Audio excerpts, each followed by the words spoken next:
Jadi memang hidup ini kalau kita memandang terus ke atas tidak akan pernah bersyukur. Orang yang punya mobil Ferrari harganya 3 miliar, dia tetap mengeluh dan tidak bersyukur. Kenapa? Karena dia selalu memandang ke atas, yang dilihatnya temannya yang punya pesawat pribadi. Oh, sedapnya lah punya naik pesawat pribadi. Begitu dapat berita pesawat masuk ke laut, baru dia bersyukur. Bapak Ibu yang dimuliakan Allah Subhanahu wa taala, ada polisi, ada tentara, ada hakim pengadilan, ada pengacara, ada jaksa. Ini semua hanyalah casing. Ini semua hanyalah sampul. Isinya di dalam adalah kulit yang membalut tulang belulang. Ada jantung, ada paru-paru, ada buah pinggang, ada otak, ada hati, ada kulit, ada bulu, ada darah, ada daging. Dan semua itu akan menjadi santapan cacing tanah. Hari ini Abdul Somad dimuliakan, disambut. Tapi sampai masanya yang ditanya bukan Abdul Somad, tapi yang ditanya pakai kata ganti orang ketiga. Datanglah orang Bintan ke Pekanbaru. Dulu orang bertanya, apa kabar Ustaz Somad? Dulu orang bertanya, di mana jadwal Ustaz di Batam? Begitu datang ke Pekanbaru, pertanyaannya sudah berubah. Kuburnya di mana? Bapak Ibu yang dimuliakan Allah Subhanahu wa taala. Jadi mumpung ada jabatan di tangan, mumpung menjadi PNS, mumpung tanda tangan masih laku, mumpung masih dipercaya, maka pakailah untuk menolong agama Allah Subhanahu wa taala. Apapun jabatanmu, apapun kekuasaanmu, apapun kantormu, apapun seragammu, pakailah Pak. Kelak masanya seragam itu akan dilepas. Kelak masanya SK itu tak lagi laku di bank manapun. Ketika itu barulah ke masjid. Ketika itu barulah datang mendengar ceramah Ustadz. Selesai Abdul Somad ceramah, datanglah 3 orang di depan saya. Ustadz Somad, ya Pak, apa yang bisa kami lakukan untuk Islam? Saya tanya, Bapak kerja di mana? Kami baru pensiun Pak Ustadz. Istighfar aja lah Pak.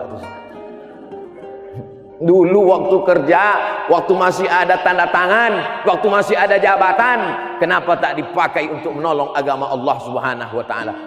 Bapak Ibu yang dimuliakan Allah Subhanahu wa taala, apalah yang Ustaz cari jadi ustaz ini? Ceramah 3 hari di Kepulauan Riau, di Bintan, balik ke Batam, nanti balik ke Pekanbaru. Setelah itu nanti masuk ke pedalaman Mentawai, Sumatera Barat, di kepulauan, pulau juga dia. Lalu kemudian Ustadz pergi nanti ke Medan, pergi ke Aceh, sampai ke Papua. Yang dicari itu tidak ada apa-apa. Yang dicari itu adalah supaya sampailah dakwah ini kepada umat. Dan syukur-syukur mereka mau beramal. Kalaulah dengan ceramah ini ada di antara bapak ibu yang mendengarkan ceramah saya ini, lalu kemudian setelah pulang dia berikrar dalam hatinya, aku akan membangun masjid, aku akan membuat musola, aku akan membuat rumah Quran, maka saya mendapatkan limpahan pahala amal jariah. Maka tidak ada alasan untuk tidak bersemangat. Kenapa? Karena kalau kita mati menghadap Allah, yang kita bawa bekal hanyalah amal-amal soleh itu saja. Ketika bapak masuk ke kantor, ibu masuk ke kantor jam 8 pagi, pulang jam 4 sore, 9, 10, 11, 12, 1, 2, 3, 4, maka selama 8 jam ini bernilai ibadah. Ibadah tidak hanya dibatasi pada sholat duha. Makanya kadang kita ada urusan di kantor, mengantrilah panjang. Kenapa panjang ini? Mohon maaf Pak, pegawainya sedang sholat duha. Dianggapnya sholat duha ibadah, mengurus orang banyak tidak ibadah. Dianggapnya baca yasin ibadah, mengurus masyarakat tidak ibadah. Maka sesungguhnya sholat duha ibadah, baca sholawat ibadah, baca yasin ibadah, tapi juga mengurus orang banyak juga ibadah. Tapi jangan gara-gara ceramah saya ini dibalik. Saya tidak mau ada laporan besok pegawai Pemda Bintan, begitu azan zuhur berkumandang, Allahu Akbar, Allahu Akbar, dia tetap aja mengetik. Kau tak ke masjid, membuat laporan ini pun ibadah. Ada ibadah mahdah, subuh, zuhur, asar, maghrib, isya, zakat, puasa, zikir, baca Quran, itu ibadah mahdah, pure, murni ibadah. Tapi ada perbuatan, kalau dibawa nama Allah, dia bernilai ibadah. Memasak, Ibu memasakkan nasi untuk suami, nampaknya semua orang memasak, tapi kalau diniatkan karena Allah menjadi ibadah. Mengurus 150.000 orang satu Kabupaten Bintan, pekerjaan, mendapat gaji dari negara, APBN, APBD, tapi kalau diniatkan karena Allah, maka dia menjadi ibadah. Kekeliruan kita adalah ketika di dalam masjid khusyuk sekhusyuk-khusyuknya, ketika di Makkah takut setakut-takutnya, tapi ketika di kantor kita merasa ini hanyalah pekerjaan, ini hanyalah rutinitas, maka sesungguhnya kita sudah terjebak pada sekularisasi. Islam dibatasi hanya pada 3: saat lahir akikah, saat nikah walimah, saat mati takziah. Hanya itu sajalah ibadah: akikah, walimah, takziah. Padahal segala tindak tanduk perbuatan kita ini adalah ibadah. Kalau bapak begitu semangatnya sholat duha, maka semangat juga masuk kantor. Kalau ibu begitu sholat takut bergerak, segatal apapun kulit takut menggaru, begitu jugalah takutnya saat bekerja. Kenapa? Karena setiap hembusan nafas akan diminta tanggung jawab di hadapan Allah Subhanahu wa taala. Tak ada satupun yang bisa di antara kita ini mempertanggungjawabkan kedipan mata, bisikan telinga, lintasan hati, lintasan pikiran. Maka semuanya mesti kita robah. Aku berangkat ini karena ibadah. Yang kucari adalah ridha Allah. Mudahkan urusan orang. Jangan lagi kita berprinsip kalau bisa dipersulit, kenapa dipermudah? Man yassara an mu'sirin, siapa yang memudahkan urusan orang, yassarallahu anhu yaumal qiyamah, dimudahkan Allah pula urusannya pada hari kiamat. Alhamdulillah, program-program yang dilakukan di Kabupaten Bintan, secanting beras ketika datang banjir bandang, kesulitan masyarakat, secanting beras inilah yang menyelamatkan. Akhirnya orang bisa masak. Man farraju an muslimin kurbatan min kurabid dunia, siapa yang mampu melepaskan kesulitan orang di dunia ini, satu saja kesulitan, farrajallahu anhu kurbatan min kurabi yaumil qiyamah, maka nanti dia akan dimudahkan Allah segala urusannya pada hari kiamat. Adapun masalah dosa kita, silap kita, kata-kata kita, siapa yang tak berdosa? Sedang Nabi Adam saja berdosa. Apa kata Allah? La taqraba hadhihi syajarah, jangan kau dekati pohon ini, fatakuna minal khasirin, nanti kau akan menjadi orang yang rugi, fatakuna minaz zalimin, nanti kau jadi orang yang zalim. Adam saja berdosa, apalagi kita anak cucu Adam. Maka kita tutupi dosa-dosa kita itu dengan perbuatan-perbuatan baik. Wa atsbi'is sayyi'atal hasanata tamhuha, tutupilah dosa-dosamu di masa yang lalu dengan perbuatan-perbuatan baik.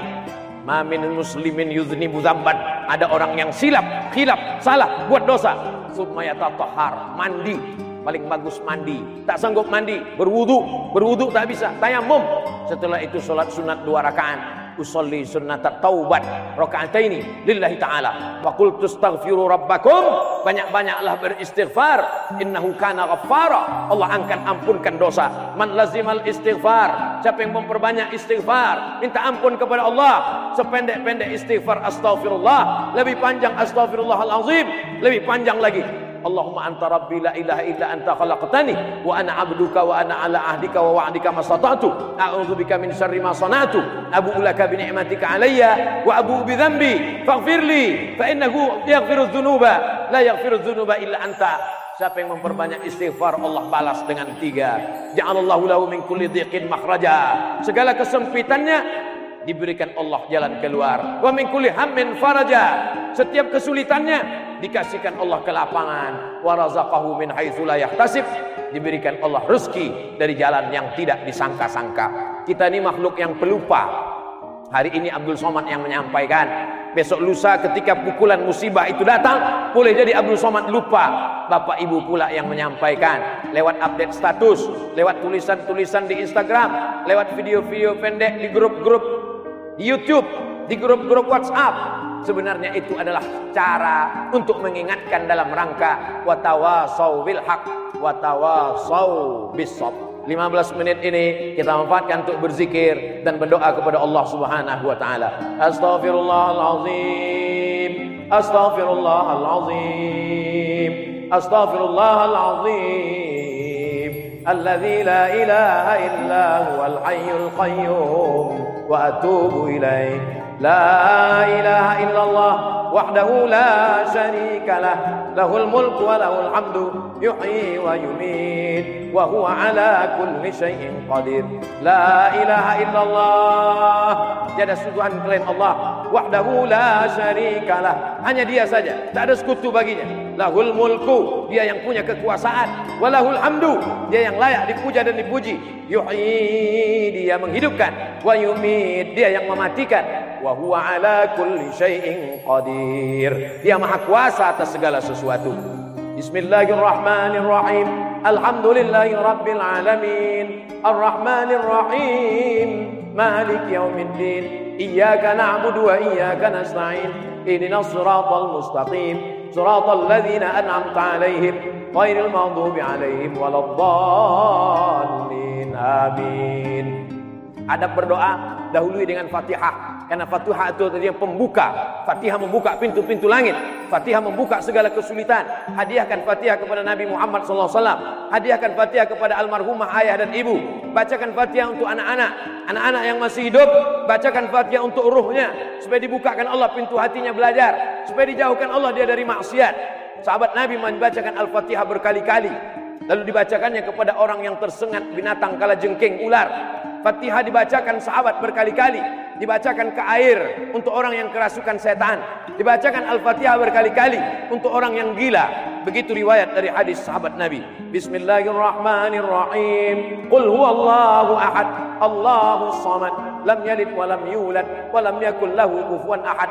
Qul huwallah dibaca 3 kali, karena kata Nabi, innaha la ta'dilu sulusal Quran. Qul huwallah itu sepertiga Quran, dibaca 3 kali sama seperti khatam Quran. Bismillahirrahmanirrahim. Qul huwallahu ahad, Allahus samad, lam yalid wa lam yulad wa lam yakul lahu kufuwan ahad. Bismillahirrahmanirrahim. Qul huwallahu ahad, Allahus samad, lam yalid wa lam yulad wa lam yakul lahu kufuwan ahad. Suatu ketika Nabi Muhammad SAW disihir, disantet, black magic. Tiba-tiba datang Jibril alaihissalam. Hai Muhammad, rambutmu dicuri oleh orang Yahudi, diikat dalam 11 simpul tali. Lalu kemudian simpul tali itu dimasukkan ke dalam sumur. Maka datanglah sahabat Nabi, menyelam ke dalam sumur, diambilnya 11 simpul tali itu. Maka 11 simpul tali yang dibuat oleh orang sihir Yahudi, dibacakan 11 ayat, terbukalah simpul-simpul itu. Adapun 11 ayat itu adalah Bismillahirrahmanirrahim. Qul a'udzu birabbil falaq min syarri ma khalaq wa min syarri ghasiqin idza waqab wa min syarri naffatsati fil 'uqad wa min syarri hasidin idza hasad. Bismillahirrahmanirrahim. Qul a'udzu birabbin nas, malikin nas, ilahin nas, min syarril waswasil khannas, alladzi yuwaswisu fi sudurin nas, minal jinnati wan nas. Itulah 11 ayat. Dibaca pagi, dibaca petang, dibaca mau tidur malam, dibaca waktu malam tahajud. Baik, paling tidak sehari semalam kita baca. Pagi sekali habis sholat subuh, petang sekali habis sholat asar. Kalau tak bisa habis sholat maghrib, tak bisa maghrib habis sholat isya, tak bisa sholat isya mau tidur malam, tak bisa juga waktu mau tidur malam, malam pas tahajud, tahajud juga tak bisa, mati aja lah. Setelah itu barulah kita baca pangkal Al-Baqarah, ayat kursi dan ujung Al-Baqarah. Pangkal Al-Baqarah 6 ayat. Alif lam mim. Dzalikal kitabu la raiba fihi hudal lil muttaqin alladzina yu'minuna bil ghaibi wa yuqimuna shalah wa mimma razaqnahum yunfiqun walladzina yu'minuna bima unzila ilaika wa ma unzila min qablik wa bil akhirati hum yuqinun. Ulaika ala hudan min rabbihim wa ulaika humul muflihun. Habis itu baru ayat kursi. Siapa yang membaca ayat kursi, dikirimkan Allah malaikat penjaga. Dibaca habis subuh, dijaga sampai zuhur. Dibaca zuhur, dijaga sampai asar. Dibaca asar, dijaga sampai maghrib. Dibaca maghrib, dijaga sampai isya. Dibaca isya, dijaga sampai subuh. Dibaca waktu mau malam, tidur, maka dijaga, dikirimkan Allah malaikat. Siapa nama dia? Allahu la ilaha illa huwal hayyul qayyum. Apakah dia mengantuk? La ta'khudhuhu sinatu wa la naum. Apa harta punya dia? Lahu ma fis samawati wa ma fil ard. Adakah yang bisa menolong selain dia? Man dzalladzi yashfa'u indahu illa bi iznih. Tahu tak dia apa yang berkata-kata dalam hati, dalam otak? Ya'lamu ma baina aydihim wa ma khalfahum wa la yuhituna bi syai'in min 'ilmihi illa bima syaa'. Bagaimana kekuasaannya? Wasi'a kursiyyus samawati wal ard. Tahukah dia ada daun kayu yang jatuh? Sulitkah baginya mengatur rezeki anak ayam yang kehilangan induk? ya'lamu ma baina aydihim wa ma khalfahum wa la yuhituna bi syai'in min 'ilmihi illa bima syaa wasi'a kursiyyuhu samawati wal ard wa la ya'uduhu hifdzuhuma wa huwal 'aliyyul 'azim. Lalu kemudian ujung Al-Baqarah 3 ayat. Lillahi ma fis samawati wa ma fil ard wa in tubdu ma fi anfusikum aw tukhfuhu yuhasibukum bihillah wa yaghfiru liman yasha wa yu'adzibu man yasha wallahu ala kulli syai'in qadir.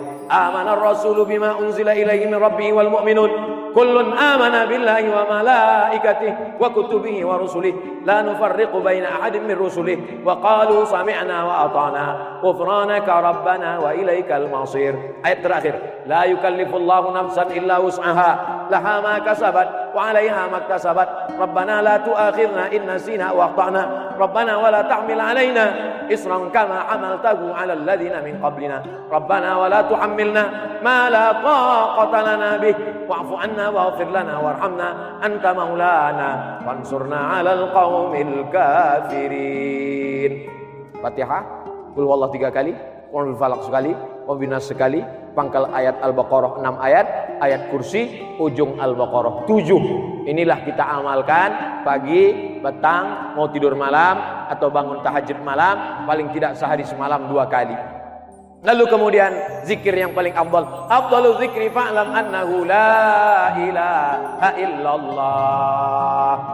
Lalu kemudian setelah itu kita katakan kalimatu haqqin 'alaiha nahya, dengan la ilaha illallah kita hidup, wa 'alaiha namutu, dengan la ilaha illallah kita mati, wa biha nub'atsu, dengan la ilaha illallah juga nanti kita akan dibangkitkan di padang mahsyar, dengan la ilaha illallah juga kita akan masuk surga bersama Nabi Muhammad sallallahu alaihi wasallam. Tapi doa tak akan sampai kalau tidak dengan solawat dan salam kepada Nabi. Innallaha wa malaikatahu yusalluna 'alan nabi. Allah dan malaikat berselawat kepada Nabi. Ya ayyuhalladzina amanu, hai orang beriman, sallu alaihi, berselawat kepada Nabi. Wasallimu, ucapkan salam. Bagaimana cara mengucapkan salam? Assalamu alayka ya Rasulullah, assalamu alayka ya Nabi Allah, assalamu alayka ya khaira khalqillah. Kalau tak bisa macam-macam, satu salam saja. Assalamu alayka ayyuhan nabiyyu wa rahmatullahi wabarakatuh. Setelah itu bersolawat, sedikit-dikit solawat satu, paling afdal banyak. Allahumma salli ala Sayyidina Muhammad wa ala ali Sayyidina Muhammad. Setelah itu barulah berdoa kepada Allah.